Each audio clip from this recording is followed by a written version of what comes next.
Breaking news, Daddy Fight Club reacts to a carjacking rampage. What have you got for us today, C-Ray? Oh, we'll do the breakdown in a second, but let's look at this video. It's pretty crazy. All right, so this is in LA, and let me frame it a little bit. This at a grocery store. This lady comes out, and someone approaches her, and it's in that critical zone when you're not in your car and you're not out of you're kind of going back and forth, and you've got to really make those transitions fast and lock it down. But if you're trying to put groceries in there, that's what really slows you down. But the funny thing about this, vulnerable. You're stuck in that gate. But the funny thing about this one is she's got a club on the steering wheel that you can only turn so far. That's key in the driving technique of this guy. That's when people run out of the grocery store to try to help the victim and get the suspect That's the victim. out of the car. People start screaming and panicking, and this is when things really escalated. Just watch. Get out of the car! Get out! Get out of the car! So dangerous. Whoa. Yeah.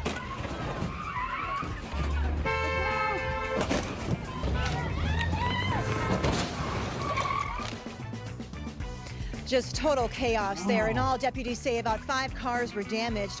The stolen car had a club on it, on the steering wheel, those anti-theft devices, making it more difficult to drive. Witnesses tell us they were scared the suspect was going to run them over. Another witness told us the victim is a regular at her beauty shop, and she ran out to help when she heard her scream. She was just kind of bouncing like a ping pong ball off the other cars. She tried to bail out of the vehicle. When she did this, she stepped on here, slipped, and that's when myself and the other 2 gentlemen being interviewed got on top of her, tied her hands with a bandana, tied her shoes together, and stayed on top of her until police came to get her. Oh, 911! Do you know how many people you almost just killed? They had her. And deputies say about 5 cars in total were damaged.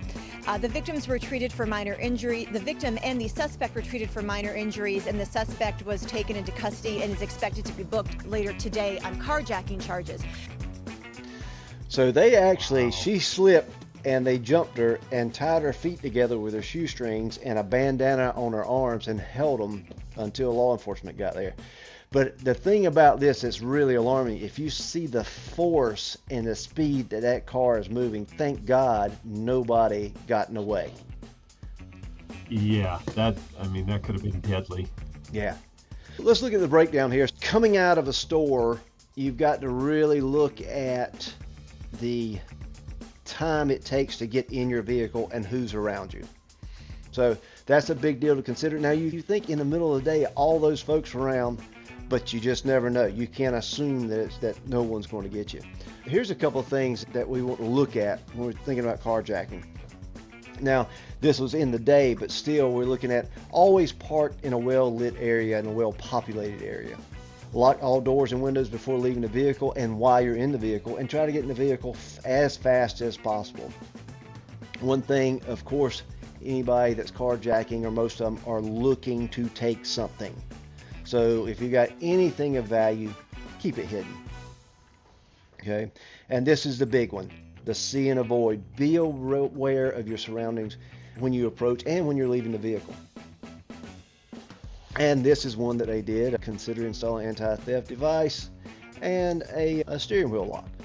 Yeah, very good. And that's exactly what caused the perpetrator to overreact, was realizing that there was an anti-theft device. Now the whole crowd is coming after her. She's feeling that social pressure. I've been caught, so I'm going to fight my way out of this.